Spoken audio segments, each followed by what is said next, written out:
Hello, vous écoutez Le Paradis attendra, une safe place pour parler de nos parcours de vie, de nos croyances et de nos spiritualités. Si vous aimez ce podcast et que vous souhaitez le soutenir, mettez 5 étoiles sur les plateformes d'écoute et parlez-en autour de vous.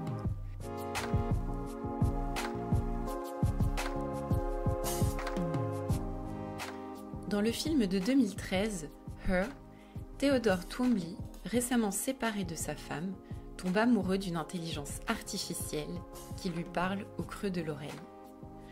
Une relation qui lui redonne le sourire, mais qui l'enferme par ailleurs dans l'illusion. Attention, spoiler! Quand son OS finit par le quitter, il renoue alors le contact avec sa voisine de chair et d'os. Dans la dernière scène du film, elle pose sa tête sur son épaule dans un geste de soutien et de consolation. Une histoire qui nous rappelle combien le toucher est indispensable à notre bien-être physique et cognitif. Ne pas avoir de contact physique avec les autres, c'est se couper du monde extérieur, petit à petit. Anne-Sophie est praticienne shiatsu et travaille avec ses clients le pouvoir de la main et de la présence. Le massage shiatsu peut même se comparer à une mère qui touche son enfant. Une approche loin d'être uniquement mécanique, mais bien spirituelle.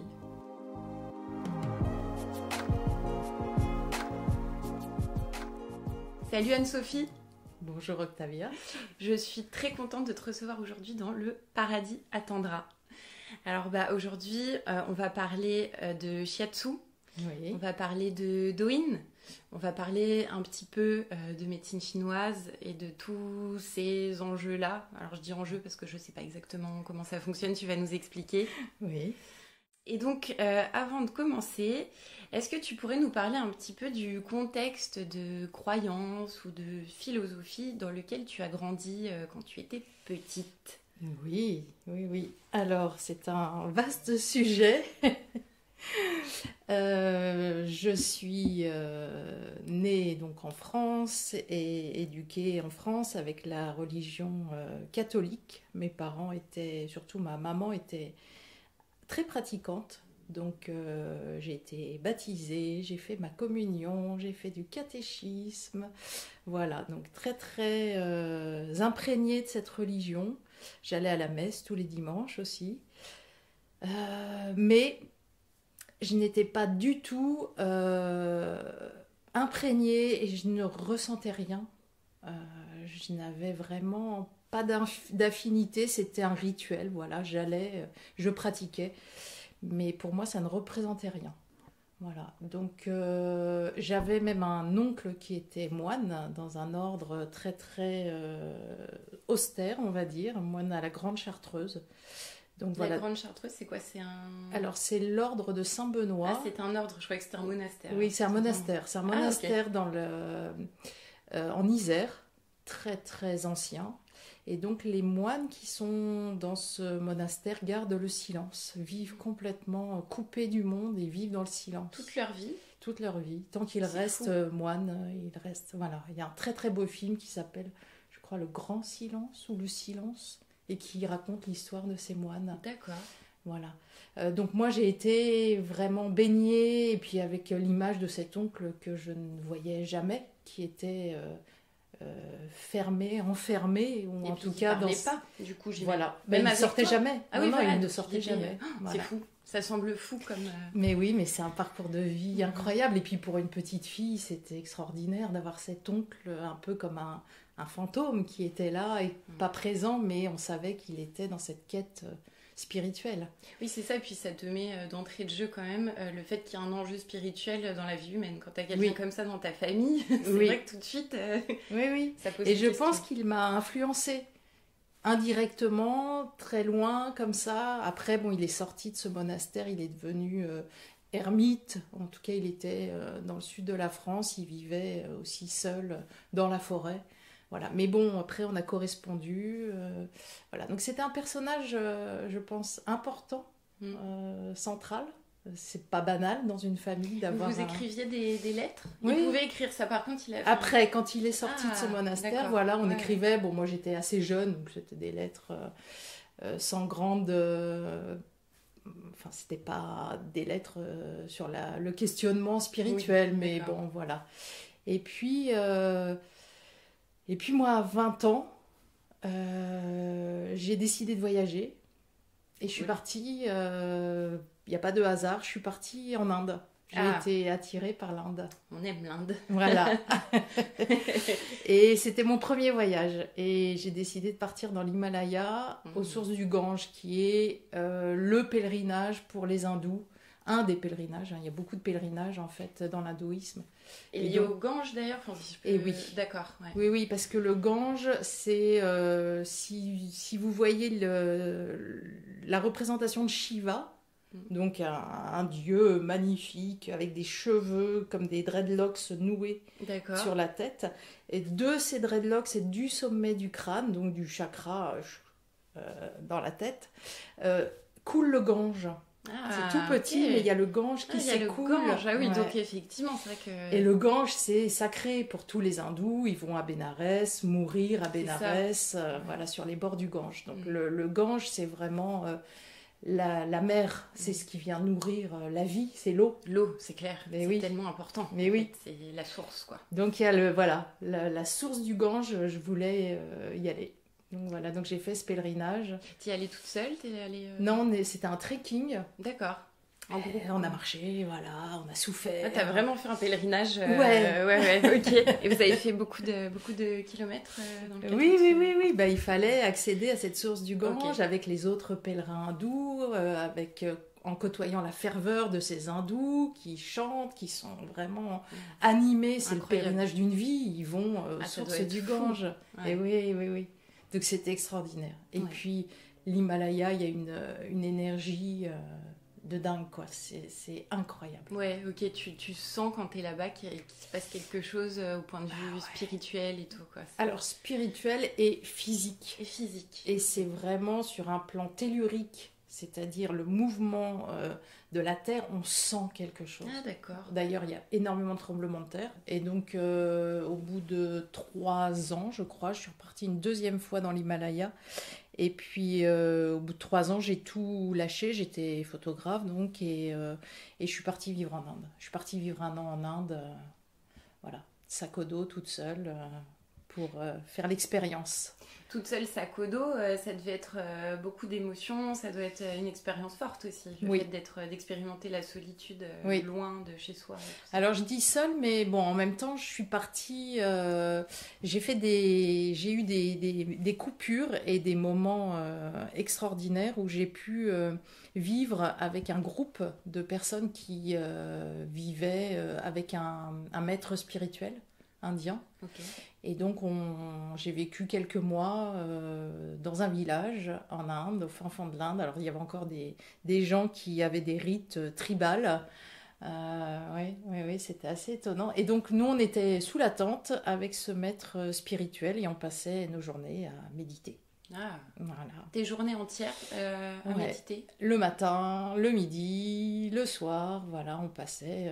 Le matin, c'était à peu près 3-4 heures de méditation. Ensuite, il y avait tous les repas qui étaient pris en commun, toute la vie communautaire. Et puis ensuite, une vie où on marchait dans la forêt, où on explorait, on allait dans les temples, et puis des méditations le soir. Voilà, tout ça encadré par un maître.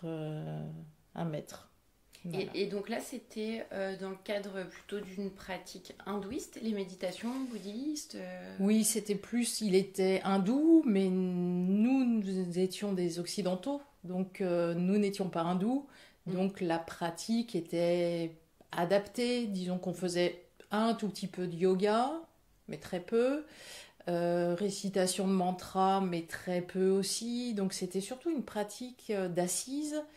Ce qu'on appelle le darshan, c'est-à-dire le maître qui parle, qui explique un peu la philosophie et puis ce qu'il veut nous communiquer, nous transmettre.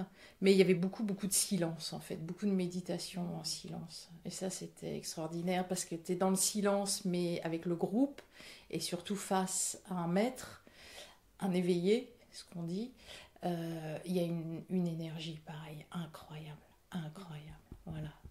Cet homme, on ne le touchait pas, on était un petit groupe, on était une dizaine, hein, mais on l'approchait, mais à une certaine distance, et on sentait il se dégageait quelque chose de lui d'incroyable. T'as senti, c'est une petite parenthèse, mais moi j'ai remarqué que quand je faisais des méditations avec un groupe de gens, c'était pas du tout la même chose que quand je méditais seule, et que j'ai l'impression presque que j'arrive mieux à me focaliser, à méditer quand il y a du monde qui médite aussi. Mais oui.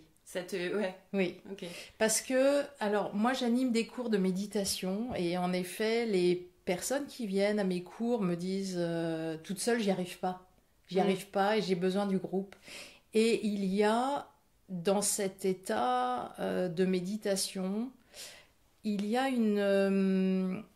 des perceptions de l'autre. Et parfois les gens, même si on a les yeux fermés, certains disent « Ah bah tiens, j'ai bien senti que l'autre était dans la grande détente, s'est endormi, ou était dans la réflexion. » Et en fait, on développe des perceptions du monde extérieur. On ressent quand même les autres, quand même, avec les yeux fermés, on ressent ce qu'il y a autour. Oui. Le but, c'est vraiment de se recentrer sur soi, mais c'est très étape par étape, et c'est graduel. On n'arrive pas à fermer tous nos sens, à faire fi de tous les bruits extérieurs, de la lumière, des odeurs, tout ça. C'est un long cheminement vers l'interne. Et donc, de capter comme ça les autres aussi, c'est... Ouais, c'est trop cool, franchement. Et bon, du coup, pour en revenir donc sur la partie de tes voyages en Inde et de tout ce que tu as appris justement au contact de ces gens ou de ces maîtres spirituels, c'est quelque chose qui t'a amené vers la pratique du shiatsu, parce que tu es praticienne shiatsu actuellement. Tout ça, ça t'a amené directement au shiatsu ou t'as eu des étapes avant d'y arriver, ou même des choses de la vie qui t'ont amené progressivement vers cette, je sais pas si on dit cette discipline, cette philosophie. Oui, plus discipline ou pratique. Pratique, oui. Non, c'est un long cheminement fait de rencontres, de heureux hasards, si le hasard existe, mais il y a pas de hasard. Donc en fait, c'est un long cheminement. J'y crois pas trop non plus, mais non. Donc c'est un chemin de vie finalement, et parfois je me dis si j'avais eu le choix, j'aurais fait autre chose. Mais non, voilà, c'est mon chemin de vie. Il est comme ça. C'est donc photographe. Je photographiais donc des corps. Le corps m'intéressait. Puis ensuite, j'ai eu un vrai métier. Voilà, j'ai travaillé au Club Med. J'ai dirigé des équipes de vendeurs. Voilà, j'ai essayé de m'intégrer dans un monde normal, dans une normalité. On en est tous là. Et ça ne m'a pas du tout convenu. Voilà, j'étais un zombie dans tout ça. J'étais l'électron libre qui ne correspondait à rien. Tu sentais que t'étais pas à ta place, quoi. Non. Que ça collait pas. Pas du tout. Pas du tout. Mais j'essayais, j'étais superviseur, je dirigeais des équipes, les gens, je m'entendais super bien avec les gens. Oui, ça se passait bien. Voilà, c'était super, je faisais mon job, mais c'était pas ça mon chemin de vie. Puis ensuite, j'ai eu des enfants, donc j'ai élevé mes enfants, voilà, j'ai fait plein de métiers différents. Et puis, il y avait toujours la méditation, mais qui était donc une pratique personnelle, mais je ne me sentais pas légitime de transmettre mes connaissances. Donc j'attendais d'être plus mûre, d'avoir un certain âge. Et puis un jour, en fait, ça a été très très étonnant. J'ouvre un livre que j'avais depuis très longtemps, on va le citer, c'était Michel Odoul. Dis-moi où tu as mal, je te dirai pourquoi. Je crois que c'est ça le titre. Ah oui, ça me dit quelque chose, oui. Ouais. Et donc je lis ce livre, je feuillette, et puis je tombe sur une pathologie, voilà, sur le dos, justement, le mal de dos. Ah oui, parce qu'on parlait de mal de dos lombaire, qui est très très courant. Je suis concernée aussi, c'est pour ça. Voilà, on a tous nos problèmes de dos, de colonne vertébrale, d'axe. C'est clair. Voilà, et donc j'ouvre le livre et puis je me dis, mais qui est cet homme, qu'est-ce qu'il fait? C'était marqué praticien shiatsu. Et je me dis, praticien shiatsu, je ne sais pas ce que c'est. Je tape sur internet école de shiatsu, et 2 jours après j'étais inscrite pour une formation en shiatsu. Ah, c'est fou, c'était une fulgurance, quoi. Il y avait quelque chose qui te parlait, qui t'appelait, quoi. Et donc j'ai fait une première école de shiatsu, puis une deuxième école. Ok. Et il s'avérait que dans cette deuxième école, la femme elle s'appelle Isabelle Lauding, avait reçu le shiatsu d'un maître japonais qui était moine lui-même, un moine zen. Donc on dit recevoir le shiatsu. Oui, on lui avait transmis. Ouais, d'accord. Oui, c'est marrant comme manière de le dire déjà, je trouve. Oui, mais en fait, le shiatsu est une pratique. Alors, on pourrait dire que c'est un massage, D'accord. mais en fait, il y a plein de courants dans le shiatsu, plein d'écoles différentes. Et là, l'école qui s'appelle Nonindo de maître Tokuda, un moine japonais qui a vécu au Brésil, moine médecin japonais, qui est toujours vivant et qui vit dans le sud de la France. Donc là, il y avait une vraie transmission d'un kata. Un kata, c'est un enchaînement. Ok. Et donc, il y avait une dimension spirituelle dedans. Et ça m'a tout de suite parlé. Parce que je me suis dit, en fait, ça allie tout ce que je recherchais. Et puis, ma pratique de la méditation, je pouvais la mettre dans le shiatsu. Oui, c'est vrai, tu parlais de ton intérêt pour le corps à travers les photos, Oui. la spiritualité à travers tes voyages. Et là, en plus, la transmission à travers le fait que alors, du coup, tu vas nous expliquer, tiens, le shiatsu, toi, actuellement, comment ça se passe? Comment tu le transmets? C'est quelque chose qui s'enseigne ou c'est quelque chose qu'on s'applique à soi?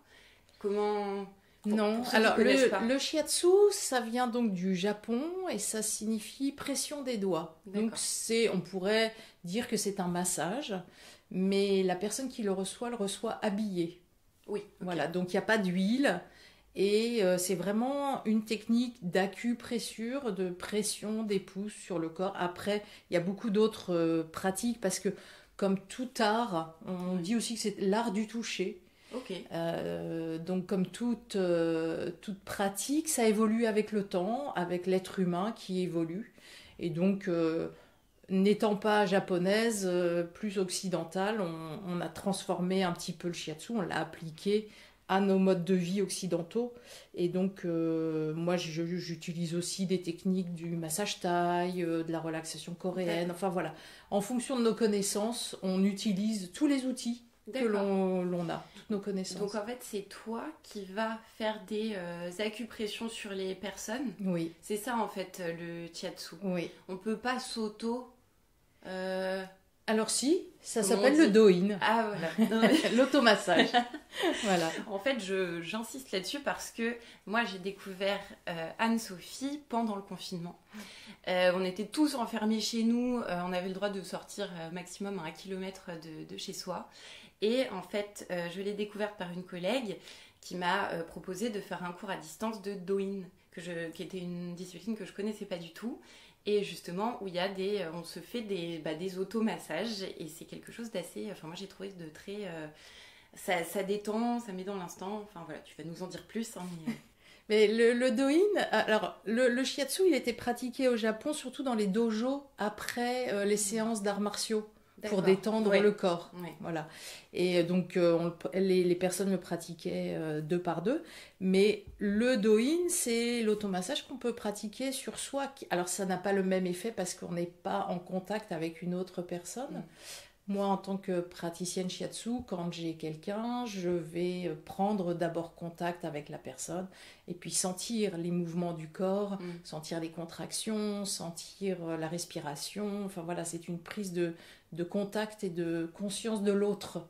Donc, la manière de bouger, ça te donne aussi des indices sur...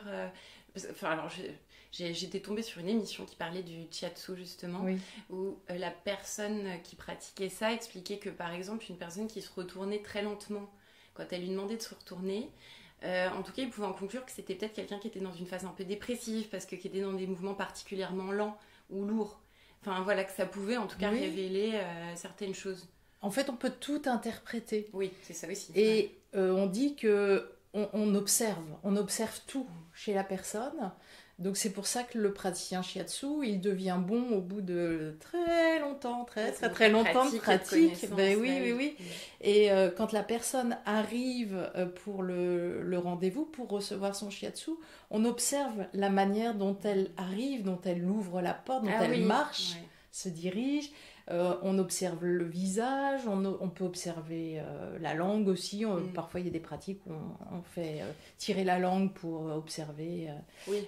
Voilà, en fait, il y a plein de... On peut prendre le pouls, on peut tester le ventre également.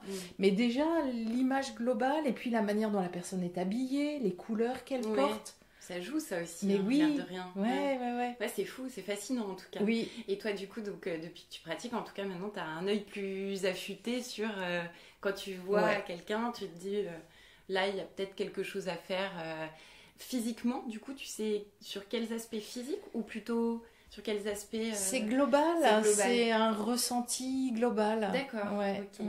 Et du coup, les gens qui viennent te voir te disent par exemple j'ai mal à tel endroit, ou ils te disent... je ressens une fatigue. Enfin, finalement, les gens qui viennent te voir, c'est pourquoi, concrètement? Alors, c'est ça qui est intéressant, c'est que le pouvoir de l'intention, au début, moi, quand j'ai commencé le shiatsu, alors, il y a plusieurs niveaux dans le shiatsu, et moi, je me suis arrêtée au premier niveau, qui était le shiatsu de relaxation et de détente. D'accord. C'est déjà énorme d'arriver à détendre quelqu'un. Ah oui, à notre époque, c'est déjà un gros morceau. Je me suis dit, je vais m'arrêter là. Après, il y avait le shiatsu dit thérapeutique. Je me suis dit, bon, je vais continuer. J'ai passé le diplôme de shiatsu thérapeutique, mais j'étais beaucoup plus dans la détente, dans la relaxation et la détente. Donc les gens qui venaient à moi, inconsciemment, j'induisais que je ne voulais pas de gens malades. Je recevais des gens qui recherchaient à se détendre physiquement. Voilà. Donc pendant des années, je n'ai eu que des gens qui venaient, voilà, je veux me détendre. Et ce qui est déjà énorme comme tu dis, franchement. Donc je faisais mon shiatsu du mieux possible, et puis voilà, et puis ça fonctionnait. Trop bien. Voilà. Et puis un jour, je me suis autorisée à accepter mentalement des gens qui auraient des pathologies, en me disant je vais faire du mieux possible. Alors attention, on ne parle pas de guérison, on ne guérit pas. Mais on accompagne. Ça accompagne, par exemple, en parallèle d'une médecine plus classique, par Tout exemple, à fait. dans le cadre d'un parcours de santé. Mais oui. Donc être vraiment dans l'empathie, apporter quelque chose, un soutien, et puis on sait que le pouvoir de la main, de la présence... du toucher aussi quand même. Voilà, ça nous dépasse, c'est puissant, mais voilà, la science n'explique pas tout, et voilà, il se passe quelque chose dans le toucher. Vraiment, pour moi, c'est important le toucher. Et il n'y a plus de toucher. Et on a besoin de ce contact. Et on a besoin d'un contact... le toucher médical est très froid et très... C'est vite fait souvent. Hein. Les généralistes, ils peuvent nous voir 5 minutes et basta. Donc c'est très... Ils touchent même plus, pratiquement. Ouvrez la bouche, c'est bon. Je vous précise. C'est ça. C'est vrai que c'est rapide. Et c'était Matsunaga, qui est un des maîtres de shiatsu, enfin d'un courant de shiatsu, qui disait que le toucher shiatsu, c'est comme une mère qui touche son enfant. Alors on n'est pas non plus dans l'affectif. Quand on reçoit un patient, on garde quand même la juste distance, voilà. Mais c'est un toucher doux, rassurant, ancrant. Il y a des pressions qui sont verticales comme ça, donc on passe les différentes couches entre la peau, le derme, voilà, il y a une information. On envoie des informations le plus profond, enfin dans le plus profond du corps, mais tout en douceur. Ça donne envie de dormir rien que d'écouter ça. Moi, je suis déjà détendue. Les méthodes, est-ce que donc au niveau du shiatsu, il y a des outils qui fonctionnent, il y a des techniques. Comment ça se passe un petit peu, par exemple, j'en sais rien, si je viens te voir pour une douleur lombaire, par exemple, comment ça se passe, et est-ce que tu peux me donner derrière des petites recommandations pour moi j'en profite, à appliquer au quotidien, ou j'en sais rien, moi, des acupressions que je peux me faire à moi-même, ou j'en sais rien, mon compagnon s'il avait mal au dos, des choses comme ça. Est-ce que tu fournis aussi des petits tips aux gens qui...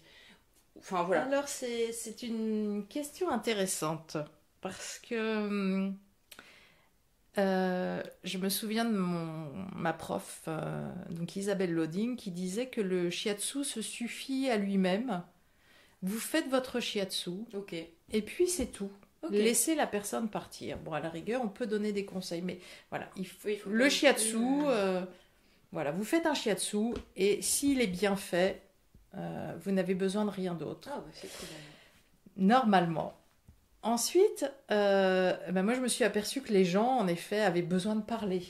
Ah oui, ça j'imagine. Ouais, Mais oui, ouais. donc je laisse la parole et puis il y a un échange verbal. Donc je suis allée au-delà de... Tu as dépassé les bornes. Ouais, je ne respecte pas tous les principes du shiatsu que l'on m'a transmis, mais c'est comme ça. Donc je laisse les gens parler et c'est vraiment intéressant de rentrer dans des discussions, dans les préoccupations des gens. Ensuite, donner des conseils. Alors ça m'est souvent arrivé de donner des conseils sans qu'on me le demande. Ah, Et de dire, je vous invite à... ouais. Et bien en fait, on se rend compte que les gens ne le font pas. Ah, d'accord. Eh Donc oui. en fait, ok, non sollicité égale ça rentre pas dans le cadre. Oui, puis même solliciter, en fait, l'être humain est feignant. C'est pas faux. On est tous feignants. Et puis, quand les gens viennent me voir, c'est qu'ils ont besoin de cette main. Oui, bah c'est vrai qu'ils iraient pas voir un autre être humain, on va dire, Voilà. s'ils pouvaient le faire tout seul. et Voilà. que, oui. Donc, en fait, je leur donne des outils. Je leur dis, vous pouvez faire de l'automassage. Vous pouvez utiliser un bâton de bambou, un grattoir, une D'accord. bouillotte, faire des exercices. Je leur montre des exercices. Mhm. Mais souvent, Ils le font pas. les gens ne le font pas. Ils Et c'est viennent te dommage. Ouais. Ils préfèrent aller voir quelqu'un. Bah, après, oui, j'imagine que l'enjeu et le truc, enfin l'aspect aussi agréable, c'est la discussion qu'on peut avoir, Ouais. et puis également le toucher de l'autre personne qui peut Ouais. vraiment, qui est experte, qui peut vraiment nous aider à aller mieux. Mais un shiatsu d'1 heure, c'est formidable. Mm. Mais si la personne ne revient pas, laisse passer 6 mois, Mm. il n'y a pas d'effet. Oui, c'est ça. Donc en aussi, fait, on dit un peu que le shiatsu est comme on déclenche quelque chose. D'accord. Parce qu'on utilise la médecine chinoise, les méridiens et les points d'acupuncture. Et les méridiens sont comme des rivières qui traversent le corps humain, où l'énergie, le chi circule. Donc le chi, c'est, on va dire, donc c'est L'énergie. l'énergie en médecine chinoise, hein, Ouais, c'est ça. ouais. Chez les Indiens, on l'appelle le prana. C'est ça dans le yoga, ouais, le Ouais. prana. Prana, le souffle. L'élan vital, l'énergie vitale. En fait, il y a plein de noms. C'est la respiration, c'est la vie, finalement. Et c'est ce qui Le fait chi, qu'on c'est a- la vie. Qu'on a un peu la pêche et qu'on a envie de faire des choses et que non, ça n'a rien à voir. Non, parce que ça, c'est à la rigueur un chi qui est trop Ah. élevé. Ouais. Il faut être dans la mesure, dans Ouh là là là l'équilibre. là. Ça semble si complexe. Mais non, mais en fait, chaque personne est unique, Oui, finalement. Donc, il y a des gens qui vont être d'une nature très yang, il y a des c'est-à-dire gens, qui ils vont ont avoir une une pêche tout le temps. Voilà. Tu peux pas les arrêter. Puis d'autres qui vont être complètement éteints, enfin, ou en tout cas tranquilles. Mais c'est comme ça qu'ils fonctionnent aussi. Mais Peut-être oui. que même si on faisait par exemple du shiatsu, ils resteraient comme ça parce que c'est leur fonctionnement à eux Mais d'être oui. Plus lent, plus tranquille. Chaque Ouais. être humain est unique, c'est ça Mhm. qui est merveilleux. Il ne faut pas Et- chercher forcément à changer. C'est pas parce Et non. qu'on est d'une certaine manière qu'il faut absolument être plus péchu ou plus calme. Mais ouais. Et c'est ça qui est tout le plaisir la recherche d'une vie, c'est de se comprendre. De se connaître, Comprendre, c'est ouais, clair. et de s'accepter. Dire, ok, moi, j'aimerais être comme mon voisin, avoir une pêche d'enfer, être un Bernard Tapie, un entrepreneur, mais j'ai peut-être Ouais. pas ça en moi. Oui. Mais j'ai d'autres qualités. Donc Oui, c'est donc, ça qui est intéressant. C'est chouette ce que tu dis. Je pense que ça fera plaisir à beaucoup de gens qui nous écoutent de se dire qu'au fond, comme on est, c'est très bien. quand Mais même. oui. Voilà, point. Déjà, on ne va pas chercher à se transformer, être quelqu'un Ouais. d'autre.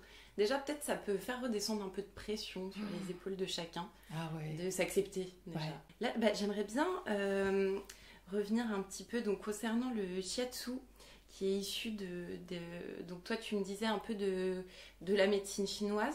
Alors en fait, au Japon, la médecine chinoise, elle a évolué, elle a bougé, elle est partie du Japon, de la Chine, Ouais. mais on pense qu'à la base, c'est la médecine ayurvédique indienne Ah oui, qui d'accord. utilise les marmas, des points, et puis la médecine chinoise a rajouté des points, est allée beaucoup plus loin. On dit même que l'acupuncture viendrait de l'Égypte. Et donc elle a évolué, elle a bougé, puis elle s'est adaptée aux parties aux régions dans lesquelles elle était implantée. Donc la médecine chinoise en tant que telle, elle est différente en Mongolie qu'en Thaïlande. Voilà, ils ont chacun pris des choses et transformé. Et donc, il y a eu au Japon la médecine chinoise et puis le massage.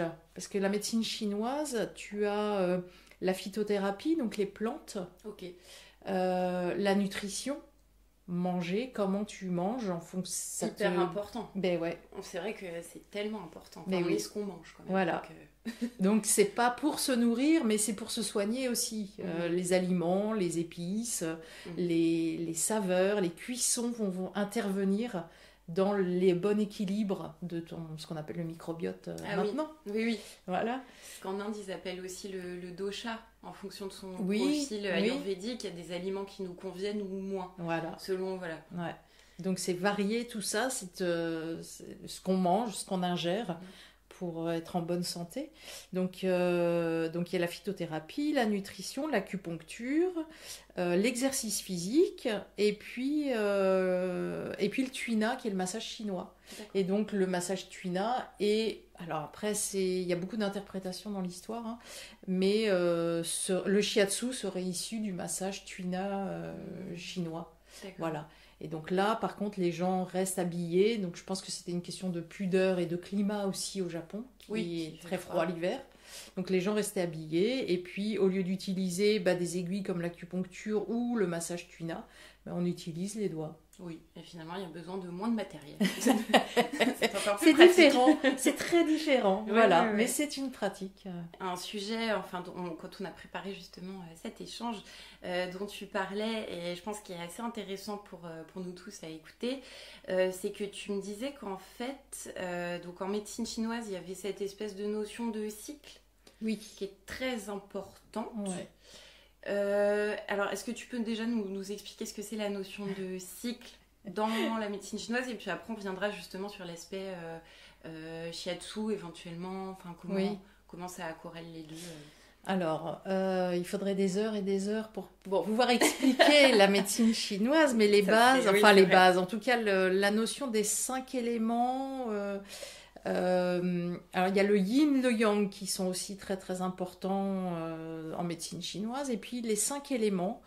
Donc il y a le feu, la terre, le métal, l'eau et puis le bois. Donc c'est les 5 éléments qui correspondent également à 5 saisons. L'été, le feu, l'hiver, l'eau, le métal, c'est l'automne, donc c'est la putréfaction, on pourrait dire, des plantes. Et puis le printemps, c'est le bois, cette énergie qui remonte. Donc en fait, tous ces 5 éléments correspondent à une énergie différente qui est dans la nature. Et la médecine chinoise a mis en corrélation l'être humain, qui est comme le microcosme de l'univers. Voilà. Donc ce qui se passe dans la nature se passe dans l'être humain, en chacun de nous. Donc on pourrait dire par exemple que l'élément eau de l'hiver, qui est la fin d'un cycle, est aussi le début d'un cycle. Tout naît de l'eau, puis dans le ventre maternel, voilà, on est dans ce placenta. 9 mois dans l'eau. Voilà, donc c'est la naissance. L'adolescence, ça pourrait être le printemps, plus ensuite la pleine vie, le feu, l'été, voilà, et ensuite ça redescend avec la terre, l'automne, la fin de vie presque, et puis l'hiver, cette fin. Cette toute fin. Ouais, cette sécheresse un peu physique. Cette disparition du corps humain et du chi. En fait, les Chinois disent que c'est le chi qui disparaît, il n'y a plus d'énergie. Quand on en avait parlé justement, tu m'avais dit qu'en médecine chinoise, parce que le podcast, tu sais un petit peu d'où il vient, voilà, on parlait justement un peu de deuil. Et tu m'expliquais qu'en tout cas en médecine chinoise, par exemple, un deuil, c'est quelque chose qui dure environ, évidemment je pense que c'est pas à la journée près, mais environ 3 ans. Que les cycles de 3 ans... Alors j'avais lu ça, je crois que c'est dans les Suwen, qui sont les textes fondateurs, où il parlait de 3 cycles, et donc 3 années. Voilà, 3 années à peu près. Et récemment, j'ai entendu, c'était un psy qui disait que... en effet, un deuil durait 2 années. Ah oui. Enfin, un deuil. On était très, très affectés pendant 2 ans. D'accord. Et qu'à la suite de ça, ça s'estompe. Ça la s'estompe vie forcément. reprend le dessus. C'est vrai. Voilà, donc en fait, il faut accepter de vivre ce bouleversement, ce tsunami intérieur pendant 2 années. Et en médecine chinoise, j'avais entendu 3 ans. Oui, après de toute façon, enfin, on est tous d'accord pour dire qu'il n'y a pas de règles en la matière et qu'évidemment, il y a des gens qui pourront peut-être se sentir mieux au bout d'1 an, tout comme il y en a qui se sentiront mieux au bout de 4 ou 5 ans. Enfin, tout dépend de la façon dont la personne est disparue, bien sûr, quelle était cette relation avec cette personne. Mais on peut se poser des questions si ce deuil, ou en tout cas cette rupture de lien avec la personne, ce manque, cette tristesse, dure trop longtemps.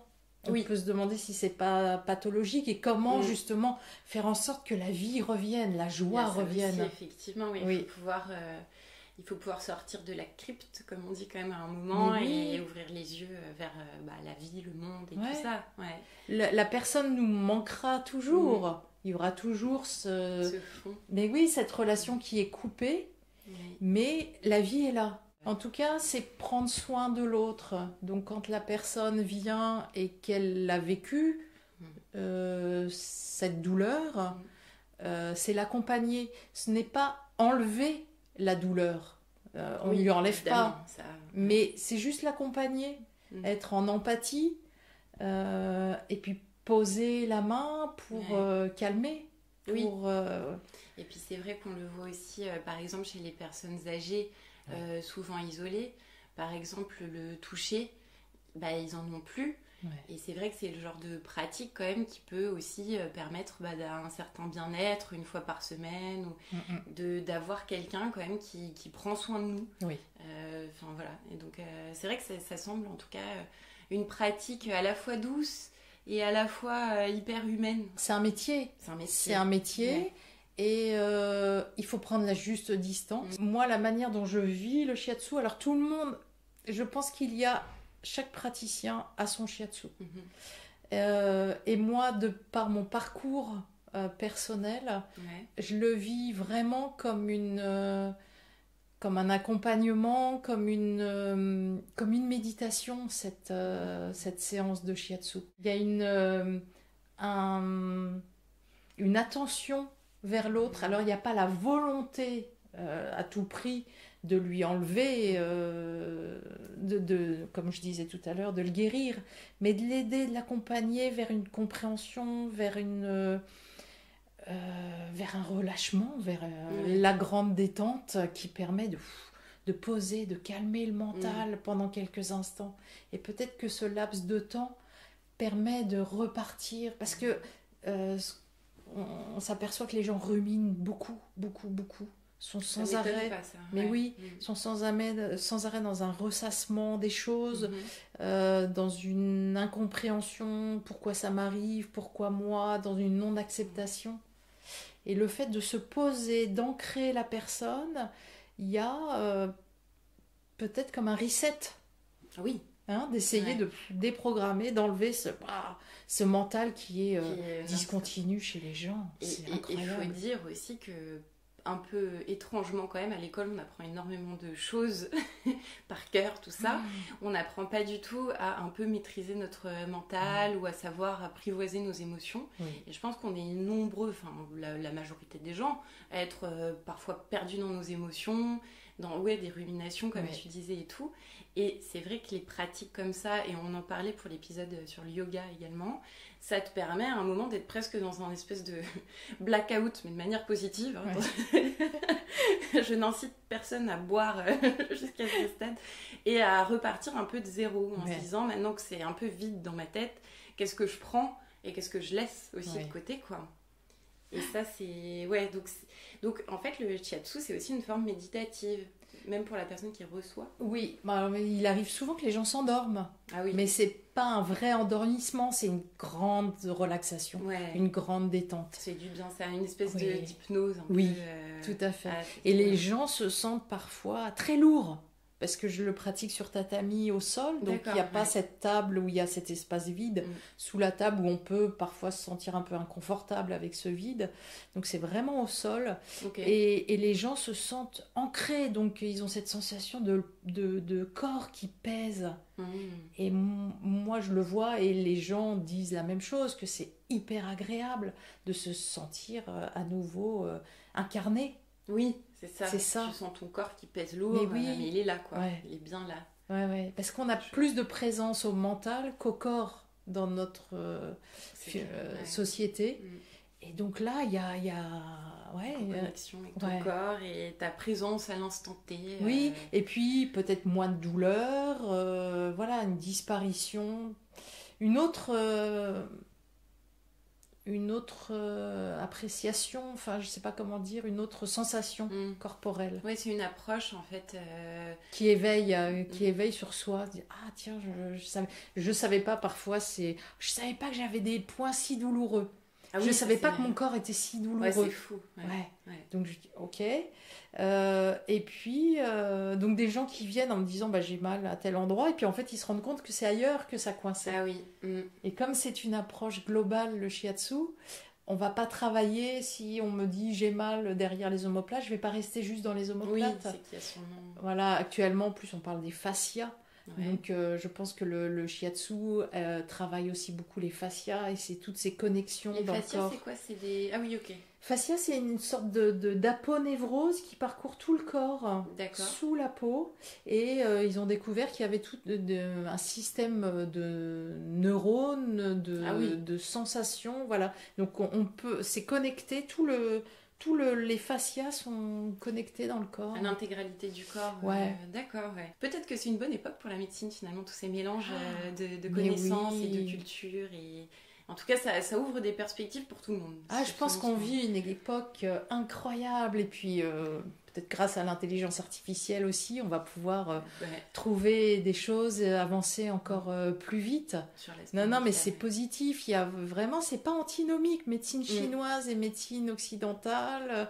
Il y a, voilà, que nous, en France, on puisse pratiquer le shiatsu et tous ces massages et que ça devienne... voilà, qu'il y ait de plus en plus de gens qui s'y intéressent, qui viennent pratiquer, c'est génial. Non, mais c'est génial. Et puis c'est vrai que, enfin, moi je me dis des fois que, enfin, pour ma part, j'ai de la chance, par exemple, de faire de la méditation que j'ai appris dans des temples bouddhistes, de faire du yoga, voilà, qui vient d'Inde, de manger parfois un plat, bah, je sais pas, une pizza, ça nous vient d'Italie et tout. Et il y a quand même des très bons côtés aussi à vivre dans ce monde où on a accès un peu à tout. Mais aussi au meilleur de pas mal de cultures et ça c'est chouette, c'est riche quoi. Ces échanges c'est extraordinaire. Je voulais savoir du coup concernant le shiatsu ou plus globalement les pratiques en lien, est-ce que ça peut nous aider à traverser une épreuve de vie, un moment difficile? Et si à ce sujet, si tu es d'accord d'en parler, si tu as un exemple soit te concernant, soit concernant des personnes que tu connais. J'ai eu quelques personnes qui sont venues me voir dans des moments de deuil. D'accord. Je pense qu'ils sont venus très tôt, juste après un deuil. Donc bien sûr, le shiatsu leur a fait du bien. Mais voilà, il faut qu'ils passent cette épreuve de toute façon. Il n'y a pas de solution. Le temps, voilà, miracle. le temps va faire l'effet. Mais le shiatsu peut les aider justement, mais comme d'autres pratiques. Moi, je conseillerais de recevoir un shiatsu pour apaiser et puis d'être dans de pratiquer également peut-être le qigong, la marche en forêt. Qigong, tu peux nous dire un petit peu ce dont il s'agit? Donc ça fait partie un peu du domaine shiatsu aussi. Oui, alors le qigong ça fait partie de la médecine chinoise donc, et c'est ce qu'on appelle la gymnastique chinoise, très douce. Moi, je la pratique depuis longtemps. Et pareil, pour moi, c'est comme une méditation. C'est comme une méditation active. D'accord. C'est les personnes qu'on voit souvent en petits groupes dans les parcs qui font des mouvements lents. C'est ça, hein? D'accord. Et en fait, c'est des mouvements très répétitifs qui invite à la concentration. Ça t'oblige à te concentrer. Il y a des enchaînements qui sont créés.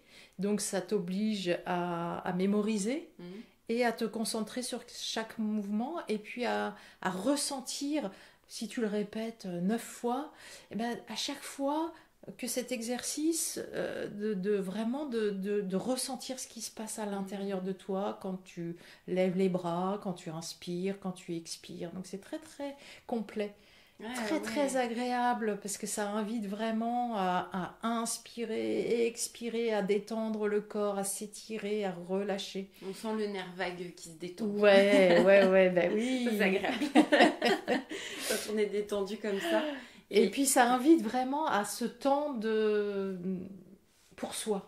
D'accord, ouais. Tu es obligé d'être concentré. Si tu divagues, justement, tu es dans la nature, tu pratiques dans la nature. Si tu commences à écouter le chant des oiseaux, à regarder le nuage ou regarder les petits cailloux ou le vent, t'es plus dans l'observation intérieure, dans ce regard intérieur vers soi. Donc ça force à se recentrer régulièrement. Ouais. Et il y a un truc que je me demandais, qu'on a aussi en yoga quand on est sur des pratiques un peu répétitives, c'est de se rendre compte que même si on fait la même chose en apparence, en réalité on s'aperçoit que chaque instant est un peu unique et donc que chaque mouvement qui est censé être le même n'est jamais le même. Mais non. Alors je sais pas derrière quelle est la grande leçon mais en tout cas ce qu'on comprend c'est que finalement chaque geste à chaque instant est vraiment unique. Il y a pas, il n'y aura pas deux fois ce geste à ce moment-là. Quoi. Puis ça demande à affiner les perceptions. Tu pourras faire le même geste 50 fois si tu n'es pas attentive.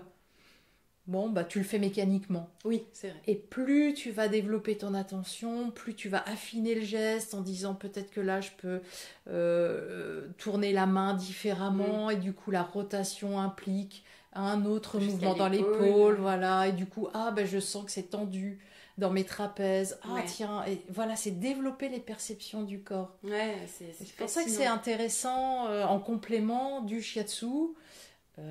Après, il y a le do-in aussi, l'automassage. Enfin, voilà, toutes ces pratiques sont tellement bénéfiques. Oui, et c'est ce que je te disais tout à l'heure, c'est que moi j'ai trouvé des petites vidéos de shiatsu du visage sur YouTube. C'est des vidéos qui durent 10 minutes où en gros c'est de l'automassage du visage, on pince les sourcils, on masse en fait au niveau des des masséters. Donc c'est au niveau de des mâchoires. Les mâchoires, merci. Vraiment l'anatomie c'est pas mon. Donc on masse au niveau des mâchoires, etc. Sur le coup ça fait du bien. Et ce qui est marrant c'est que quand on regarde un peu son visage avant-après, il y a quand même une différence. On voit que ça a circulé et on voit que qu'il y a une bonne énergie en fait. On active le chi. Ouais, non mais c'est assez fou en fait. Et alors il y a une phrase que je sors beaucoup dans mes cours et donc ça fait rire tout le monde et tout le monde le retient. Là où va le yi, va le chi. Là où va l'intention, va l'énergie. Et donc ça résume un petit peu tout ce qu'on a dit. Quand tu fais ton do-in, si tu le fais en regardant la télé, en faisant mécaniquement, en disant je vais me tapoter les joues, je vais me pincer les sourcils, parce que la dame elle a dit que dans la vidéo. Bon, ok, ça va faire son effet parce que tu vas avoir un effet de pincement, tu vas travailler le derme et puis tu vas faire revenir la circulation sanguine. Mais si tu y rajoutes une dimension beaucoup plus, on va pas dire spirituelle, mais une dimension de l'intention et puis d'être focalisé sur soi et de dire tiens, j'ai envie de lisser, j'ai envie de détendre, tiens, là c'était tendu. Voilà. Et là l'effet il est ça fait extrêmement de bien à tout point de vue en fait, c'est ça qui est, et pour le coup là c'est vraiment très concret. Comment tu relis quand même l'aspect un peu spirituel à l'aspect corporel, ou t'es que dans le corporel justement par rapport à tes pratiques de shiatsu, ou l'intention déjà pour toi c'est quelque chose d'un peu spirituel? Remarque, c'est ce que tu disais. Mais là. oui. Ouais, c'est qu'il y a quand tu mets une intention. Moi, quand je suis dans le shiatsu, je travaille pas qu'un corps. Alors après, ce qui est intéressant, c'est de modeler le corps un peu comme de l'argile, d'être vraiment dans ce travail comme on est finalement des artisans et parfois je me dis je suis comme une agricultrice, je travaille la terre, le terrain. Voilà, oui, c'est vrai. Finalement, on travaille le terrain de la personne. On vient pétrir, on vient endiguer. Enfin, d'ailleurs, il y a beaucoup de mots qui sont utilisés et qui sont des mots d'agriculture. Oui, c'est vrai. On endigue, on enlève les barrages, les tensions. On vient presque, avec nos pouces, on vient planter finalement des choses. Enfin voilà, il y a tout un... On peut faire des percussions, voilà, donc il y a un vrai rapport un travail artisanal. Ouais, c'est passionnant, effectivement. Et donc en fait, moi quand je travaille le corps, je ne travaille pas que le corps, je suis aussi connectée à l'entièreté de la personne, puisque c'est une pratique holistique. Donc on essaye humblement de comprendre la personne dans son entièreté, dans tout ce qu'elle nous a, en tout cas ce qu'elle a bien voulu nous dire, puisqu'elle ne nous dit pas au-delà des mots. Donc quand on voit la personne arriver, ce qu'on arrive à déceler de ce qu'elle est vraiment. Et en même temps, on laisse, moi je laisse la personne avec aussi ce qu'elle ne dit pas, ce qu'elle ne veut pas dire, laisser le temps. C'est pas le moment, par exemple, de dire ou de faire. Et parfois tu ressens des choses. Ouais, j'imagine. Ouais. Alors parfois je ressens et j'ai des mots qui viennent. Et alors je me souviens de ma prof qui disait ah non, il faut pas aller là-dedans, il faut pas aller là-dedans. Ah oui, d'accord. Mais moi j'aime bien, ça m'amuse de ressentir quand tu touches la personne. Il y a des mots qui viennent, il y a des images qui viennent. Et c'est moi je trouve ça très très drôle et je me dis quel cadeau de la vie quoi. Et pourquoi ta prof disait qu'il valait mieux pas aller là-dedans? Je sais pas. Est-ce que elle disait le shiatsu, rester dans le shiatsu? Ouais, c'est ça, rester dans du concret peut-être, enfin dans du. Okay. Alors c'est pas de l'imagination, hein. C'est ça qui est. C'est pas des choses. C'est étonnant. J'ai eu des images, si je peux le raconter ici rapidement. Je me souviens d'une dame qui était venue. Et j'avais posé les mains sur elle et j'avais un mot qui était caillou. Ah oui. Je me suis dit, c'est fou, pierre, il y a de la pierre, du caillou. Et puis à la fin du shiatsu, on discute, mais je ne demande rien et je ne dis rien. Et elle me dit, ah mon père n'était pas très affectueux et d'ailleurs sur sa tombe je ne lui mets pas des fleurs, je lui mets des pierres, j'entasse des pierres. Ah c'est dingue. Je me suis dit, c'est fou. Je lui ai rien demandé. Le shiatsu, j'ai senti ça. Et elle me parle de comme ça. En plus de ça, précisément. Voilà. Elle aurait pu dire 1000 autres choses. Oui, pourquoi elle me parle de ça maintenant? C'est fou, ça. Et parfois, il y a des choses comme ça, des synchronicités, des choses qui arrivent, des sensations qu'on a. Je me souviens d'un monsieur où j'avais dit, oh là là, je vous sens, mais comme un élastique. Votre corps, c'est élastique. Il est tendu comme un arc. Ah oui, ok, au max de la tension. Ouais, et il me dit, mais c'est tout à fait ça. En fait, mentalement, je me sens comme ça. Et donc, parfois, c'est magique. Tu arrives à sentir le... C'est magique ou c'est des choses qu'on ne sait pas encore bien interpréter ou en tout cas qu'on n'explique pas par la science très clairement, mais effectivement... Ouais, il y a un moment de connexion où tu es vraiment... Donc moi, quand je suis vraiment dans cet état de disponibilité, de présence à l'autre, par le toucher, on obtient des informations. Ouais, c'est incroyable quand même comme anecdote, je trouve. Alors, on va aller vers notre conclusion, la fin de notre épisode. J'avais une dernière question pour toi qui est la même pour tous les participants au podcast. Je voulais savoir quelles recommandations tu ferais. Donc ça peut être un livre, ça peut être une pratique, ça peut être un petit conseil, j'en sais rien, d'aller se promener à une personne en fait qui traverse une épreuve dans sa vie actuellement ou un moment difficile. Donc c'est pas forcément que du deuil, ça peut être plein d'autres choses. Qu'est-ce que tu recommanderais à cette personne de faire ou vers quoi elle pourrait se tourner? Voilà. Oui, vaste question. Ouais, le choix est difficile parce que ça dépend de la personne.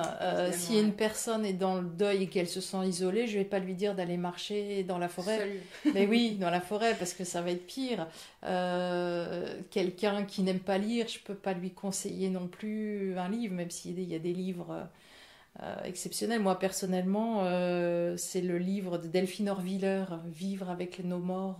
Oui, qui est un très très bon bouquin. Ah, c'est exceptionnel ce livre. Voilà, c'est un enseignement. Et puis cette femme est lumineuse et drôle. Donc, et elle-même, elle accompagne justement. C'est ça, les rabbines.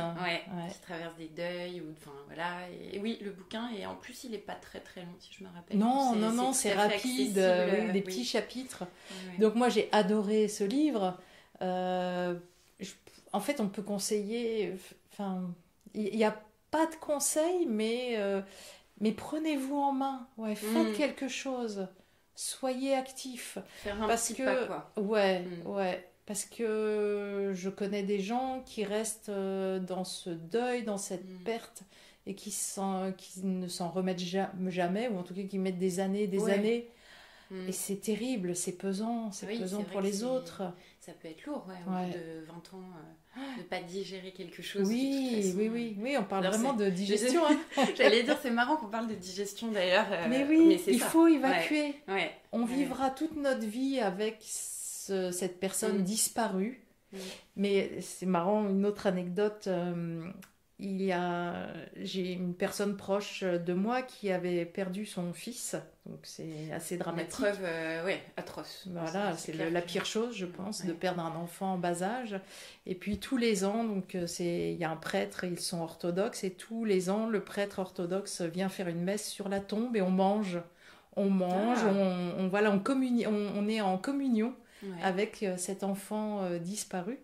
Et puis, cette année, on fêtait les 10 ans de sa disparition, et le prêtre, très, très drôle, dit maintenant, il s'adresse à la tombe, et puis il dit, maintenant, envoie-nous un signe, mais laisse-nous tranquilles et permets-nous de vivre maintenant dans la joie quand même. Et c'était drôle, parce que les parents étaient dans la tristesse de ce deuil, de cette disparition. Et lui dit, non, maintenant, permets-nous d'être dans la joie. Autorise-nous, en fait, à se tourner vers d'autres choses et à un peu avancer, quand même, même si c'est pas, je trouve, toujours le mot le plus adéquat, mais... c'est vrai. Et puis, le fait, quand même, de ce que tu racontes, c'est qu'ils ont laissé une place, quand même, dans leur quotidien à cette mort aussi, puisque tous les ans, ils célébraient, je sais pas comment on peut dire, mais... on se réunit. Il y avait une réunion, en tout cas, autour de la mort. Et ça, c'est vrai que c'est des pratiques... par exemple, au Mexique, on a le jour des morts. Chaque année, on va sur la tombe de nos proches disparus, où on crée un petit hôtel pour eux, avec tout ce qu'ils aimaient bien manger, boire, c'est fou, faire. Et ça, moi, c'est une pratique que j'ai intégrée à mon quotidien. Et je trouve que chaque année, en tout cas, ça me permet de me dire, j'ai un moment dans l'année, quand même, où je peux vraiment me tourner vers mes morts. Mais ça me permet aussi de mettre ça aussi en quelque sorte dans un petit placard que je ressors chaque année, mais donc du coup de ne pas laisser toute la place tout le temps à tout ça. En fait, ça ritualise les choses. Mais et je pense que c'est à chacun de se créer ses rituels. Voilà, chacun, évidemment, a des choses qui peuvent lui convenir, quoi. Et c'est ça qui est magique avec notre vie, qui est intéressant dans notre vie actuelle, c'est qu'on a accès justement à toutes ces cultures. Apparemment, on était catholique, les femmes portaient le deuil, étaient en noir.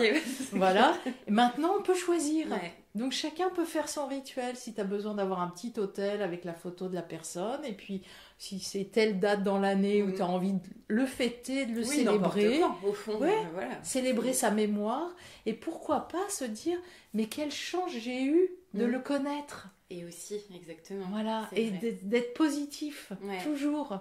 Dire, j'ai eu la chance de connaître cette personne. Oui, essayer de pas toujours voir en creux, quoi, aussi de voir... Pas voir le manque, mais voir ce que ça a apporté, ce que c'est beau, ce que c'est chouette. Et puis, c'est grâce à lui ou elle que je suis comme ça actuellement. Ouais. Non, mais c'est vrai que c'est très beau ce que tu dis. Je pense qu'on va conclure notre épisode sur ces belles paroles. Donc, n'hésitez pas à vous créer des rituels à vous. Voilà. Et de trouver des réponses. Moi, je pense que je vais aller me faire un massage shiatsu très bientôt. Avant de finir, Anne-Sophie, si tu veux donner... est-ce que tu as un site web ? Est-ce que tu as... pour si des gens voulaient prendre contact avec toi ou prendre rendez-vous, où est-ce qu'ils peuvent te trouver ? Alors, je m'appelle So, comme pour Anne-Sophie, donc so-shiatsu.fr. Ok, pour retrouver toutes les infos d'Anne-Sophie et puis prendre rendez-vous avec elle si jamais ça vous intéresse d'en savoir plus sur le shiatsu. Et je vous dis à très vite. Vous souhaitez participer ou échanger à propos des sujets que nous traitons ? Une seule adresse, leparadisattendra@gmail.com.